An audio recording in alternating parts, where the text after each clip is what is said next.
سامعین ناظرین السلام علیکم، آداب، نمستے۔ آپ کا میزبان ڈاکٹر حسن رباب آپ کی خدمت میں حاضر ہے۔ پیٹنگ ایڈیما کے بارے میں ہم آپ کو معلومات دینا چاہیں گے، جس کے لیے ہم نے سنڈے میگزین جنگ کے شمارے میں پروفیسر ڈاکٹر غلام علی کے مضمون سے استفادہ حاصل کیا۔ جسمانی اعضاء میں خلیے یعنی کہ سیلز کسی دیوار کے بلاکس کی مانند موجود ہوتے ہیں۔ اگر ان خلیوں کے درمیان کی خالی جگہوں میں غیر معمولی طور پر پانی بھر جائے یا کوئی اور یا مائع جمع ہو جائیں تو پھر اس عضو پر ورم یا سوجن آ جاتی ہے۔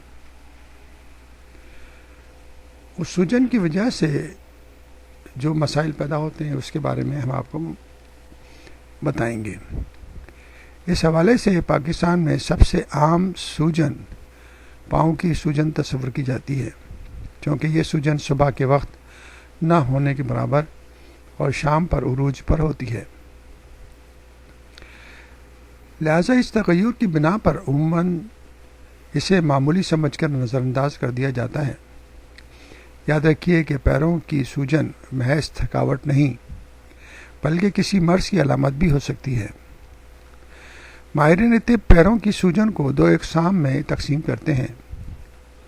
پہلی قسم میں سوجن پر گڑھا بن جاتا ہے، یعنی جب پیر پر انگوٹھا رکھ کر 20 to 30 سیکنڈ تک دبایا جائے تو وہاں ایک گڑھا سا بن جاتا ہے، جبکہ دوسری قسم کی سوجن ہونے کے باوجود نمایاں نہ ہو، یعنی انگوٹھا دبانے سے اس جگہ گڑھا نہ بنتا ہو۔ بالفاظ دیگر یوں کہہ لیں کہ دفتر سے گھر آنے کے بعد جب جرابیں اتاری جائیں تو لاسٹک والی جگہ پر ایک گول دائرہ موجود ہو۔ بسا اوقات کافی دیر تک چپل پہنے رہنے کے بعد بھی پیروں پر گڑھے بن جاتے ہیں، جو سوجن ہی کی بدولت ہوتے ہیں۔ اکثر جب جوتے روزمرہ کی نسبت تنگ محسوس ہوں تو سمجھ لیں کہ آپ کے پیروں پر سوجن یا مترم ہونا شروع ہو چکے ہیں۔ بعض اوقات پیروں کی سوجن جلد کے پھیلنے کی وجہ سے چمکدار بھی دکھائی دیتی ہے۔ اس طرح اس سوجن کو عام نہ سمجھا جائے اور فوری طور پر اپنے فیملی ڈاکٹر سے مشورہ کر کے اپنا پورا چیک اپ کرانا انتہائی ضروری ہے۔